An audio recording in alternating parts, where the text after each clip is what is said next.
Good morning, my dear student. Welcome to Advanced Future with AFW. आज आप पढ़ेंगे त्रिभुज चैप्टर 10वीं कक्षा का प्रश्नवाली 6.2 का क्वेश्चन नंबर 7 पढ़ेंगे। क्वेश्चन नंबर 7 देखेंगे। क्या है सो क्वेश्चन नंबर 7? प्रमेय 6.1 का प्रयोग करते हुए सिद्ध कीजिए कि एक त्रिभुज की एक भुजा के मध्य बिंदु से होकर दूसरी भुजा के समानांतर खींची गई रेखा तीसरी भुजा को समद्विभाजित करती है। यानी सिद्ध ये करना है कि एक भुजा के मध्य बिंदु से होकर दूसरी भुजा के समानांतर खींची गई रेखा तीसरी भुजा को समद्विभाजित करती है। तो आपके क्वेश्चन में क्या दिया? एक त्रिभुज है। सबसे पहले क्या है? एक त्रिभुज है। तो आपने एक त्रिभुज बनाया। जैसे एक त्रिभुज आपने यहां बना दिया। एक त्रिभुज, सबसे पहले आप क्या करेंगे? एक त्रिभुज बना देंगे। हमने एबीसी एक त्रिभुज बना दिया। उसने बोला कि एबीसी त्रिभुज बना। तो क्वेश्चन ने क्या दिया? दिया है कि त्रिभुज एबीसी और उसके एक भुजा का मध्य बिंदु लीजिए। तो मैंने इसका एक मध्य बिंदु ले लिया। क्या है? पी। मध्य बिंदु से होकर दूसरी भुजा के समानांतर, इस भुजा के समानांतर खींची गई रेखा तीसरी भुजा को समद्विभाजित करनी है। ये आपको सिद्ध करना है। क्वेश्चन ये दिया कि एक त्रिभुज है, तो मैंने एबीसी एक त्रिभुज बना दिया और उसमें एक भुजा के मध्य बिंदु, तो मैंने एक भुजा का मध्य बिंदु पी ले लिया जो दूसरी भुजा के समानांतर खींची जाएगी और तीसरी भुजा को क्या करेगी? समद्विभाजित करेगी। ये सिद्ध करना है। तो ये मध्य बिंदु पर जब है, क्वेश्चन ने बोला कि ये मध्य बिंदु पर है, तो हम क्या कहेंगे? सर इसके बराबर ये होगा। तो यहां लिख देंगे कि AP बराबर में PB। उसने खुद कहा था क्वेश्चन ने कि एक भुजा का मध्य बिंदु, तो एक भुजा का मध्य बिंदु यहां ले लिए, तो ये जितना होगा उतना ये भी होगा। तो AP बराबर क्या लिख सकते हैं? PB। और सिद्ध क्या करना है इसमें? या देखेंगे, सिद्ध करना हम लोग को, सिद्ध करना है कि तीसरी भुजा को क्यों समद्विभाजित करती है। तो तीसरी भुजा क्या है? AC, और AC को क्यों समद्विभाजित करती है ना? तो क्यू AC को समद्विभाजित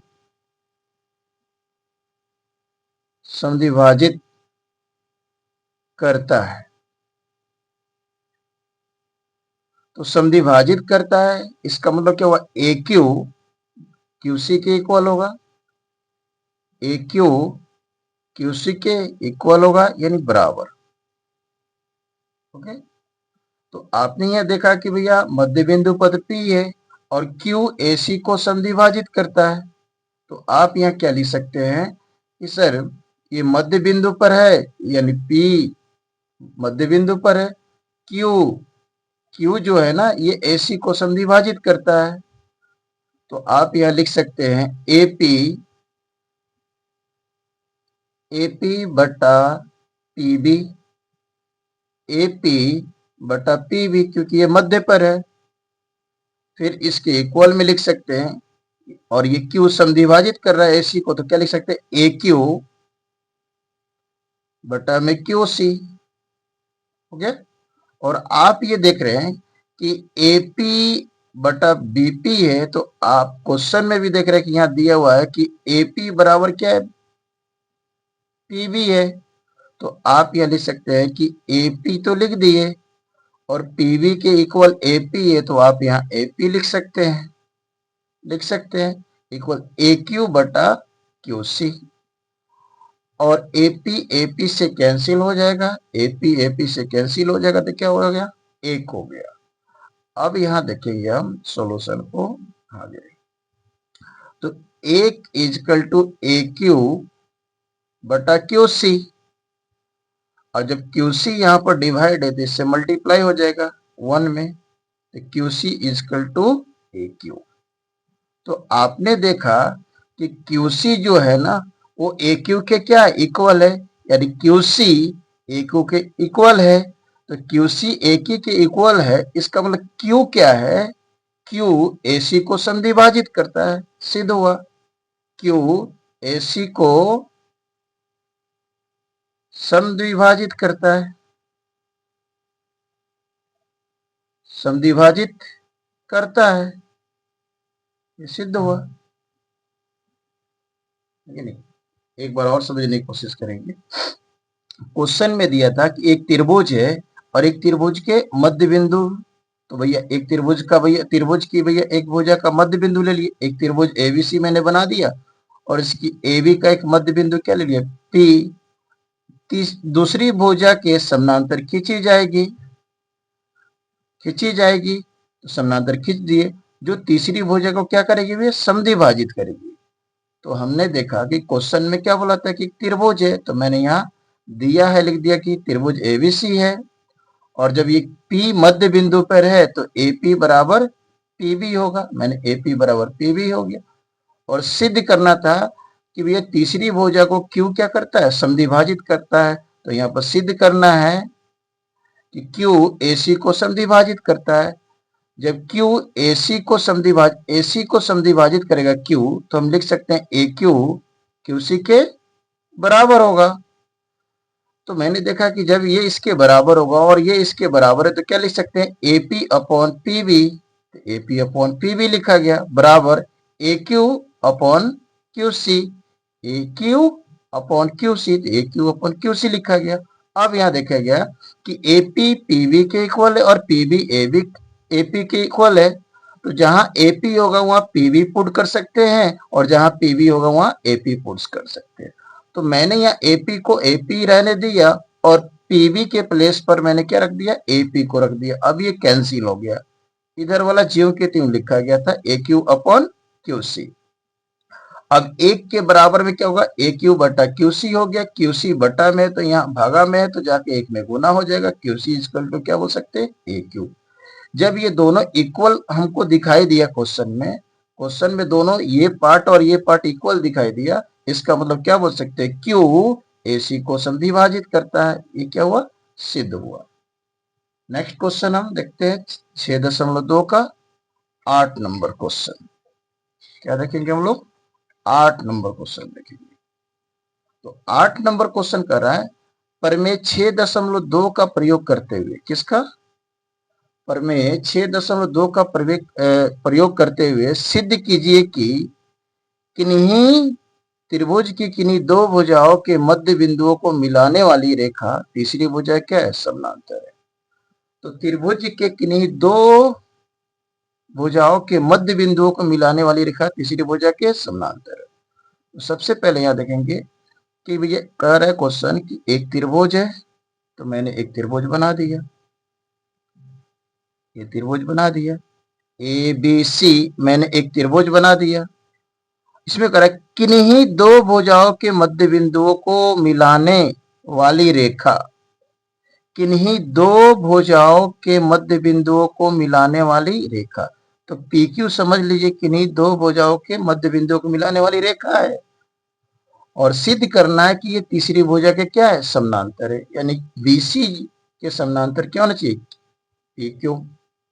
सबसे पहले एक बार और बात ध्यान दीजिए, इसने बोला कि सिद्ध कीजिए कि त्रिभुज की किन्हीं दो भुजाओं के मध्य बिंदुओं को मिलाने वाली रेखा, तो कोई एक त्रिभुज मैंने ले लिया ABC, है ना, और इसकी दो भुजा का मध्य बिंदु ले लिया, है ना, कौन सा, P और Q, और जो ये मिलाया जा रहा है तो ये मिलाने वाली रेखा तीसरी भुजा यानी BC के समानांतर होनी चाहिए, ये सिद्ध करनी है।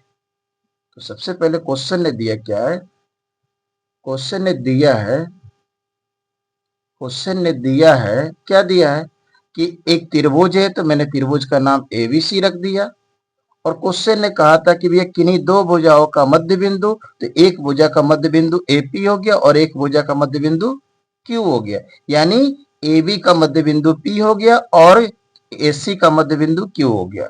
जब ये मध्य बिंदु पर है तो ये पी मध्य बिंदु एबी का है, तो ये भाग और ये भाग क्या होगा, बराबर होगा। तो आप लिख सकते AP is equal to PB, AP is equal to PB, यानी एपी के बराबर पीबी होगा। उसने बोला था मध्य बिंदु पर, इसलिए। फिर यहां लिख सकते हैं ए क्यू, और ये क्यूसी जो दिख रहा है, तो एसी का मध्य बिंदु क्या है, क्यू। तो आप लिख सकते हैं सर ए क्यू बराबर क्यूसी। अब सिद्ध क्या करना कि तीसरी भुजा के समानांतर होती है। कौन, मध्य बिंदुओं को मिलाने वाली रेखा। तो सिद्ध करना है, सिद्ध करना है, सिद्ध करना है कि पी क्यू जो है ना, ये मध्य बिंदुओं को मिलाने वाली रेखा तीसरी भुजा के समानांतर है। तो पी क्यू किसके समानांतर है, बीसी के। ये सिद्ध करना है। तो आपने जब देखा कि सर ये मध्य बिंदु पर है, मध्य बिंदु पर है, तो ये भाग बराबर होगा। तो मैं इसका लिख सकता हूं कि एपी, इसको मैं लिख सकता हूं एपी बटा पीबी। एपी बटा क्या लिख सकता हूं, पीबी। तो मैंने एपी को एपी ही लिखा और पीबी के प्लेस पर एपी लिख दिया। क्यों, क्योंकि ये भाग इस भाग के इक्वल है, और आप यहां देख रहे कि दिया है कि एपी पीबी के बराबर है। तो पीबी के प्लेस पर मैंने एपी लिख दिया, तो एपी से एपी कैंसिल हो गया, क्या हो गया, एक आ गया। तो इसको क्या बोल सकते हैं, एपी बटा पीबी। एपी बटा पीबी मतलब क्या हुआ, एक हुआ। तो आपका एक समीकरण यहां बन गया। ओके। फिर नेक्स्ट क्या है, क्यू जो है ना, एसी का मध्य बिंदु है। क्यू जो है, क्यू एसी का मध्य बिंदु है। तो आप यहां लिख सकते हैं कि ए क्यू बटा क्यू सी, ए क्यू बटा क्यू सी। मैंने ए क्यू को ए क्यू ही रखा और क्यू सी के प्लेस पर मैंने ए क्यू लिख दिया। क्यों, ए क्यू क्यू सी के बराबर है, क्योंकि क्यू मध्य बिंदु पर है। तो आप ए क्यू के प्लेस पर क्यू सी को लिख सकते हैं और क्यू सी को प्लेस पर ए क्यू लिख सकते हैं। तो मैंने क्यू सी के प्लेस पर ए क्यू लिख दिया, ए क्यू से ए क्यू कैंसिल हो गया, है ना। फिर आगे यहाँ क्या हुआ, ए क्यू बटा जो क्यू सी है, ये किसके इक्वल आ गया, एक के इक्वल। तो समीकरण यहाँ 2 हो गया। ओके।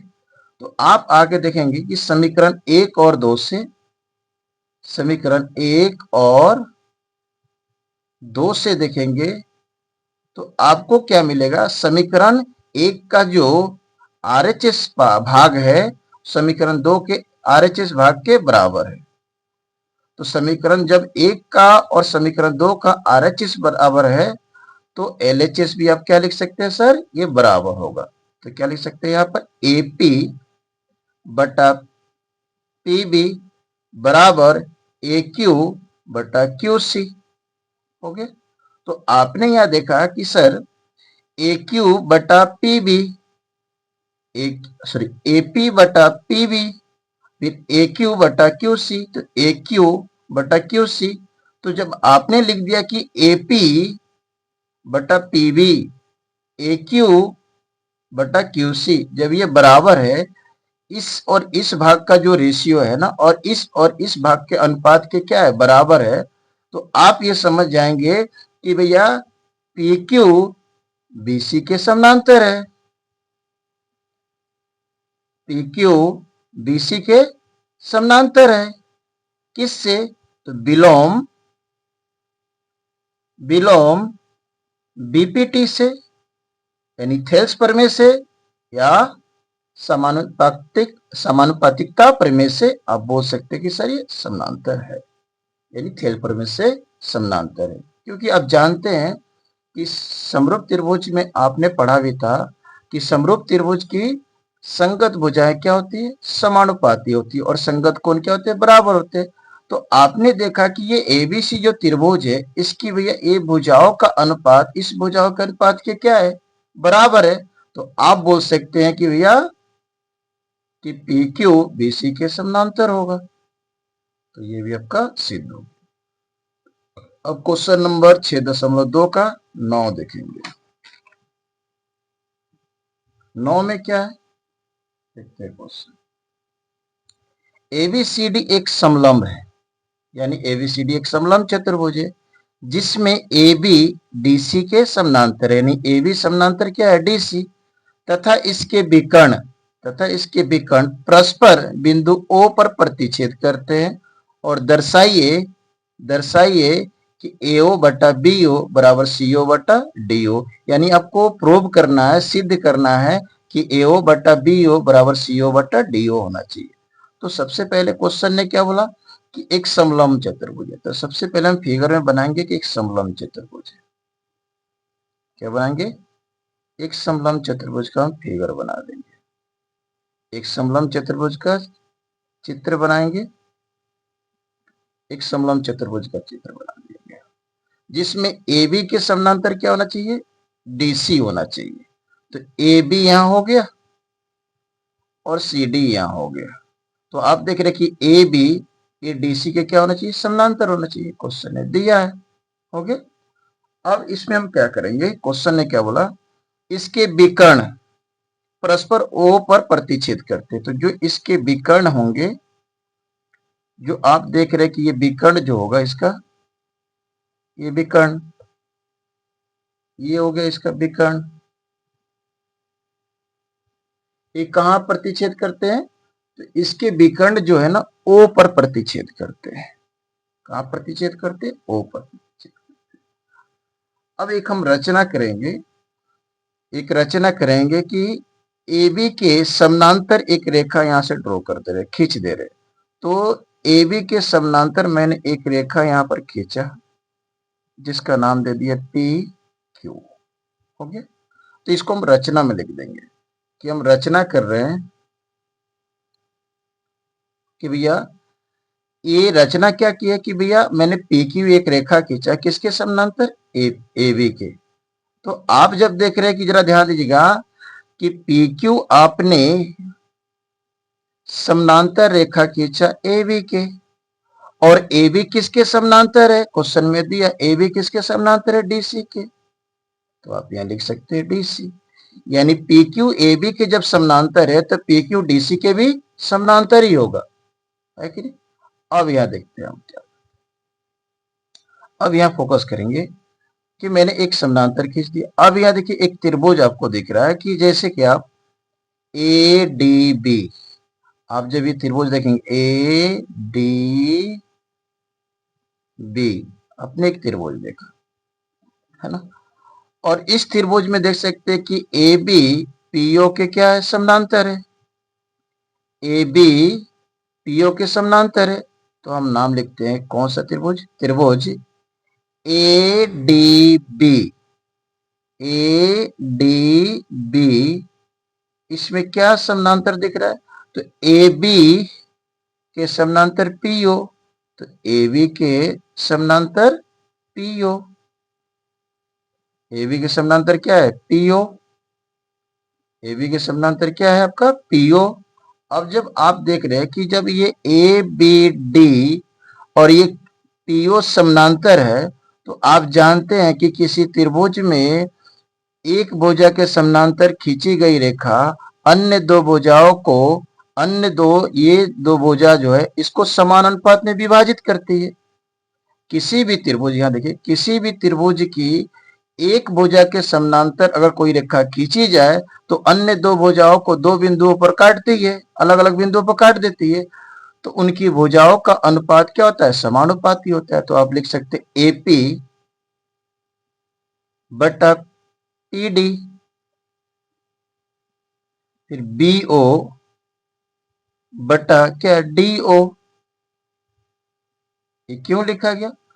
तो आपने बीपीटी के रूल से जानते हैं कि किसी त्रिभुज में एक भुजा, जैसे ये ए डी बी त्रिभुज है, इस त्रिभुज में मैंने एक भुजा के समानांतर यानी ए बी के समानांतर मैंने पीओ रेखा खींच दिया, तो इसकी अन्य दो भुजा ये और ये जो अनुपात होगा ना इस भुजा का इस भुजा के अनुपात के समानुपाती होगा। किस नियम से? तो बीपीटी से। बीपीटी मतलब थेल्स थ्योरम, या इसको बोल सकते हैं समानुपातिकता के प्रमेय से। ओके, आपने ये देखा। फिर आप देख रहे हैं एक डायगोनल का हिसाब कर लिया मैंने, कैलकुलेशन कर लिया। अब सेकेंड डायगोनल से देखेंगे कि ए डी सी, यहां देख रहे एक त्रिभुज बन रहा होगा, A D C, A D C एक आप ये देख रहे त्रिभुज बन रहा है। तो ये एडीसी में देखेंगे त्रिभुज किसमें, एडीसी में हम देखेंगे कि एडीसी में क्या चल रहा है। तो जब मैंने देखा कि ए डी सी, जब मैं ये त्रिभुज देख रहा हूं तो इसमें पीओ किसके समानांतर दिखेगा, डीसी के। पीओ किसके समानांतर दिखेगा, पीओ समानांतर डीसी। तो आप जानते हैं कि किसी त्रिभुज में एक भुजा के समानांतर, जैसे इसमें देखेंगे कि एडीसी में डीसी के समानांतर क्या है, पीओ है। तो जब डीसी के समानांतर पीओ है तो त्रिभुज के जो ये एक भुजा का जो ये अनुपात होगा दूसरी भुजा के अनुपात के बराबर होगा। तो आप यहां लिख सकते हैं कि एपी, एपी बटा पीडी, एओ बटा सीओ, किस रूल से, तो बीपीटी से। बीपीटी मतलब समानुपातिकता प्रमेय से, बीपीटी मतलब समानुपातिकता प्रमेय से या थेल्स प्रमेय से। और आप ये जानते हैं कि किसी भी त्रिभुज में एक भुजा के समानांतर खींची गई रेखा अन्य दो भुजाओं को जिस बिंदु पर काटती है तो वह रेखा उन भुजाओं को समान अनुपात में विभाजित कर देती है। तो मैंने इसमें देखा था कि डीसी किसके समानांतर है, पीओ के। तो पीओ देखिए ये पीओ, तो ओ भैया यहाँ एसी का ओ बिंदु है और पी जो है एडी का बिंदु है। तो ये जो एडी को जितने अनुपात में बांटेगा पी एसी को भी ओ उतने अनुपात में बांटेगा, किससे, तो बीपीटी से। तो समीकरण 1 और 2 में देखेंगे कि भी समीकरण एक का जो एलएचएस पार्ट है समीकरण 2 के एलएचएस के बराबर है। तो एलएचएस बराबर है तो आरएचएस हम बराबर लिख देंगे। एलएचएस बराबर है तो आरएचएस क्या लिख देंगे, बराबर लिख देंगे। तो यहां लिखेंगे समीकरण 1 और 2 से, समीकरण 1 और 2 से। तो समीकरण 1 और 2 का जब एलएचएस बराबर है तो आरएचएस बराबर लिख देंगे। तो बीओ अपॉन डीओ, इसका आरएचएस हो गया समीकरण फर्स्ट का। समीकरण सेकंड का आरएचएस देंगे एओ बटा सीओ, है कि नहीं। अब हमें प्रूव क्या करना है, प्रूव करना है कि एओ बटा बीओ बराबर सीओ बटा डीओ, बट यहाँ तो आया नहीं। तो एओ के बटा में क्या होना चाहिए, बीओ। तो एओ है यहाँ पर बट इसके बटा में बीओ नहीं है। तो क्या करेंगे देखिएगा, ये सीओ जो है ना, सीओ आप यहाँ देखिएगा, सीओ को मैंने यहाँ मल्टीप्लाई मिलेगा, बीओ मल्टीप्लाई मैंने लाया सीओ, हो गया। और फिर ये डी डिवाइड में तो यहाँ मल्टीप्लाई आ जाएगा, तो एओ मल्टीप्लाई क्या है, डीओ। अब हमें क्या चाहिए, एओ के बटा में बीओ, एओ के बटा में बीओ। तो मैं ये देख रहा हूं कि बीओ जो मल्टीप्लाई में है यानी गुना में है यहाँ पर, इधर जाकर भाग हो जाएगा। तो एओ बटा बीओ, और उधर डीओ जो गुना में है तो इधर आके भाग हो जाएगा, तो सीओ बटा डीओ, सीओ बटा डीओ। आपने यह देखा। तो अब देख रहे हैं कि मैच कर गया होगा, एओ बटा बीओ, एओ बटा बीओ और सीओ बटा डीओ मैच कर गया। ये आपका प्रूफ हो गया। प्रूफ हो गया कि एओ बटा बीओ और सीओ बटा डीओ ये इक्वल है। प्रूव्ड हो गया, है कि नहीं, सिद्ध हो गया। नेक्स्ट क्वेश्चन इसका 6.2 का लास्ट क्वेश्चन, जो 10 नंबर क्वेश्चन है उसको हम देखेंगे। अब यह देखते हैं, एक चतुर्भुज एबीसीडी के विकर्ण परस्पर ओ पर इस प्रकार प्रतिच्छेद करते हैं कि एओ बटा बीओ बराबर सीओ बटा डीओ। तो दर्शाइए कि एबीसीडी समलंब है। हमको बताना है कि एबीसीडी क्या है, समलंब। तो सबसे पहले इसने क्या बोला कि एक चतुर्भुज है जिसके विकर्ण भैया ओ पर इस प्रकार प्रतिच्छेद करते और बाद में सिद्ध करके बताना है कि वो समलम है कि नहीं। तो मैंने एक चतुर्भुज बना दिया, वो सिद्ध करना है समलम है, तो मैं समलम में पहले बना ले रहा हूं। ठीक है, तो मैंने ए बी सी डी हो गया, और इसके विकर्ण कहां पर भी प्रतिच्छेद करते हैं, तो ओ पर प्रतिच्छेद करते हैं। तो ये आपका एक डीवी विकर्ण हो गया और एक एसी विकर्ण हो गया जो ओ पर प्रतिच्छेद कर रहा है। क्या प्रतिच्छेद कर रहा है? ओ पर प्रतिच्छेद कर रहा है कि नहीं? तो ओ पर प्रतिच्छेद कर रहा है। तो अब यहां दिखेगा कि भैया मैंने तो फिगर बना दिया, बट सॉल्व क्या करना है कि एबीसीडी एक समलम है। तो मैं अपने तरफ से एक कंस्ट्रक्शन यानी रचना कर दे रहा हूं। AB के समानांतर मैंने एक रेखा खींच दिया PQ। क्या मैंने रचना किया कि AB के समानांतर मैंने एक रेखा खींच दिया PQ। जब AB इसके जब CD के समानांतर देखा जाएगा तो इसके भी समानांतर हो जाएगा। ठीक है, तो मैंने AB के समानांतर भैया मैंने PQ खींच दिया, तो मैं ये भी बोल सकता हूँ AB के समानांतर क्या है? PO है, या AB के समानांतर क्या है? OQ है। तो AB के मैंने समानांतर एक PO रेखा खींचा। जो मैंने रचना किया मैं यहाँ लिख देता हूँ रचना में।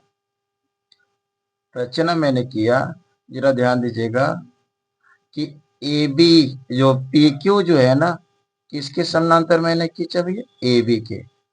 तो जब ये PQ AB के समानांतर है तो आप ये भी कह सकते हैं सर PO AB के समानांतर है, राइट। अब देखते हैं इस त्रिभुज में ए डी बी त्रिभुज में देखते हैं सबसे पहले। तो त्रिभुज हम देखेंगे कि ए डी बी में कि पीओ समानांतर किसके है? एबी के। इस त्रिभुज में देख रहे हैं ए डी बी में देख रहे हैं, तो ए बी तो आ रहा है इसमें और ये पीओ आ रहा है। तो ए बी पीओ के क्या है? समानांतर है, समानांतर। तो आप जानते हैं कि जब ये समानांतर है तो आप ये भी जानते हैं कि किसी भी त्रिभुज में एक भुजा के समानांतर खींची गई रेखा अन्य दो भुजाओं को, ये देखिए, अन्य दो भुजाओं को किस अनुपात में बांटेगी? समान अनुपात में। यानी इस भुजा का जो अनुपात होगा इनके अनुपात के क्या होगा? इक्वल होगा, यानी बराबर होगा। तो आप यहां लिख सकते हैं एपी बटा पीडी, एपी बटा पीडी, पीडी, और ये बीओ बटा डीओ किससे? तो आपके पास इसका रीजन हो जाएगा बीपीटी से, या समानुपातिकता प्रमेय या थेल्स प्रमेय। इसको मैंने समीकरण 1 मान लिया, रीजन भी लिख दिया इससे। तो भैया थेल्स प्रमेय या समानुपातिकता प्रमेय बीपीटी से। अब क्वेश्चन दिया क्या है? तो क्वेश्चन ने दिया क्या है? ये वाला भाग। तो क्वेश्चन ने दिया है, तो जो दिया है उसको मैं लिख रहा हूं। क्वेश्चन ने दिया है, क्या दिया है? तो यहां देख लीजिए, एओ बटा बीओ, एओ बटा बीओ बराबर सीओ बटा डीओ, है ना। ये क्वेश्चन है। अब यहां देखिएगा कि सीओ बटा डीओ क्वेश्चन ने दिया है, तो आप यहां देख रहे हैं एओ बटा बीओ, एओ बटा क्या देख रहे हैं? बीओ। तो आप यहां देख रहे हैं कि जो सीओ बटा डीओ है, सीओ बटा क्या है यहाँ पर? डीओ जो देख रहे हैं, है ना।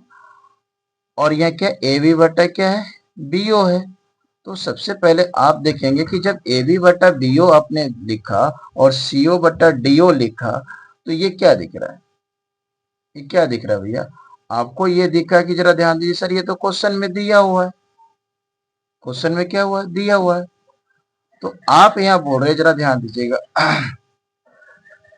आप यह देख रहे हैं कि जब इसमें आपने देखा कि जरा ध्यान दीजिए ये आपका कंप्लीट है, तो नेक्स्ट जब हम किसी त्रिभुज में देखते हैं कि जैसे आप यहाँ देख रहे हैं कि सर कि एओ बटा ओ सी, एओ बटा ओ सी आप यहाँ देख रहे हैं, एओ बटा क्या देख रहे हैं? ओ सी आप देख रहे हैं कि नहीं देख रहे हैं? तो आप इससे क्या कैलकुलेशन निकाल सकते हैं, इसका क्या कैलकुलेशन निकाल सकते हैं? तो इससे क्या कैलकुलेशन निकल रहा है आपका? आप यहाँ जब देखेंगे तो कुछ तो कैलकुलेशन निकल रहा होगा। तो मैंने क्या किया कि फर्स्ट इक्वेशन के अकॉर्डिंग मैं इसको मैच करना चाहता हूँ। तो आप जरा ध्यान दीजिएगा कि यहाँ पर देख रहे हैं बीओ बटा डीओ है, तो मैं इधर भी बीओ बटा डीओ बनाना चाहता हूँ। क्यों? क्योंकि ये बीओ जो डिवाइड में ना यहाँ इसको भेज देते हैं मल्टीप्लाई में, और जब मल्टीप्लाई में सीओ हो जाएगा तो इसको यहाँ डिवाइड में भेज देंगे। तो बीओ को मैंने यहाँ भेजा कि बीओ बटा डीओ। तो बीओ जब यहाँ आएगा तो सीओ तो मल्टीप्लाई में होगा, तो सीओ मल्टीप्लाई में तो इधर डिवाइड में आ जाएगा, तो एओ बटा क्या हो गया सीओ, है कि नहीं? आप फिर से समझ लीजिए, मैंने इसके अकॉर्डिंग इसको सेट करने की कोशिश किया। देखिए, तो यहाँ बीओ अपॉन डीओ दिख रहा था, तो मुझे डीओ तो यहाँ दिखाई दिया, बट इसके ऊपर वाले पार्ट में बीओ नहीं है। तो मैं देख रहा हूँ बीओ जो यहाँ डिवाइड में है तो यहाँ जाकर मल्टीप्लाई हो जाएगा, और जब बीओ यहाँ मल्टीप्लाई हुआ तो सी भी तो उसमें सीओ तो मल्टीप्लाई है, तो सीओ मल्टीप्लाई है तो यहाँ की क्या हो जाएगा, डिवाइड हो जाएगा, है कि नहीं? तो मैं यहाँ देख रहा हूँ कि बीओ जो डिवाइड में मैंने यहाँ ला दिया, तो बीओ ला दिया, इसके साथ अब सीओ मल्टीप्लाई में तो यहाँ के डिवाइड में हो जाएगा। तो ये हमारा क्या बन गया, इक्वेशन सेकेंड बन गया। इक्वेशन क्या बन गया, सेकेंड। अब इक्वेशन सेकेंड में देख रहे हैं कि इक्वेशन सेकेंड का जो आरएचएस जो भाग है इक्वेशन फर्स्ट के आरएचएस के क्या है, इक्वल है कि नहीं? जब इक्वल है तो यहाँ क्या लिख सकते हैं कि समीकरण 1 और 2 से हम देखेंगे, समीकरण 1 और 2 से कंपेयर करेंगे तो क्या निकलेगा, समीकरण 1 और 2 से जब कंपेयर करेंगे तो कहेंगे सर इसका आरएचएस इक्वल है, तो एलएचएस भी क्या होगा, इक्वल होगा। तो क्या लिखेंगे, इसका एलएचएस हम लिखेंगे एपी बटा पीडी, और इसका एलएचएस लिखेंगे एओ बटा सीओ। तो आप यह देख रहे हैं कि सर जब एपी बटा क्या आ गया आपके पास में पीडी, एपी बटा पीडी, तो एपी बटा जब पीडी आ गया, देखिए एपी बटा पीडी जो मैंने यहाँ लिख दिया, और इसका एओ बटा सीओ मैंने यहाँ लिखा, तो एपी बटा पीडी एओ बटा सीओ के क्या इक्वल है। तो आप यहाँ देखेंगे कि सर एपी बटा पीडी और एओ बटा सीओ, तो आप देख रहे हैं कि एसी का जो अनुपात बन रहा है कौन सा, एसी का जो अनुपात क्या बना है, एओ और ओसी जो यहाँ पर है वही एडी के अनुपात के क्या है, बराबर है, बराबर है। तो आप बोल सकते हैं कि सर जब एडी का रेशियो एसी के रेशियो के इक्वल है तो आप ये कह सकते हैं कि डीसी एबी के पैरेलल होगा, डीसी एबी के पैरेलल होगा, है कि नहीं? क्यों? क्योंकि डीसी किसके पैरेलल आ रहा है, तो पीओ के। देखिएगा, डीसी किसके पैरेलल आ रहा है, पीओ के। क्यों?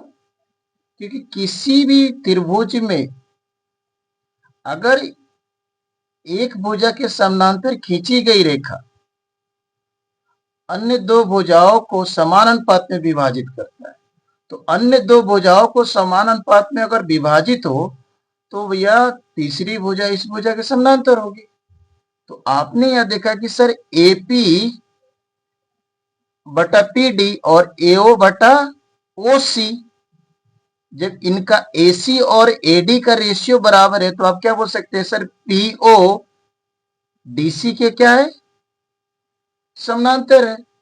पीओ डीसी के क्या है, समानांतर है। तो डीसी पीओ के समानांतर या पीओ डीसी के समानांतर है। तो आप यहां देखेंगे कि पीओ किसके समानांतर है, एबी के। तो आप बोल सकते हैं डीसी एबी के समानांतर है या एबी डीसी के समानांतर है ना? तो आप बोल सकते हैं कि सर डीसी यानी सी डी ए बी के समानांतर है, तो समलंब चतुर्भुज में ही एक भुजा समानांतर होती है। तो आप बोल सकते हैं sir A B C D क्या है, एक समलंब है, ए बी सी डी समलंब है। अगर किसी प्रकार की डाउट हो तो आप कमेंट करके बता सकते हैं, फिर हम आपसे मिलेंगे प्रश्न वाली 6.3 में। Thank you.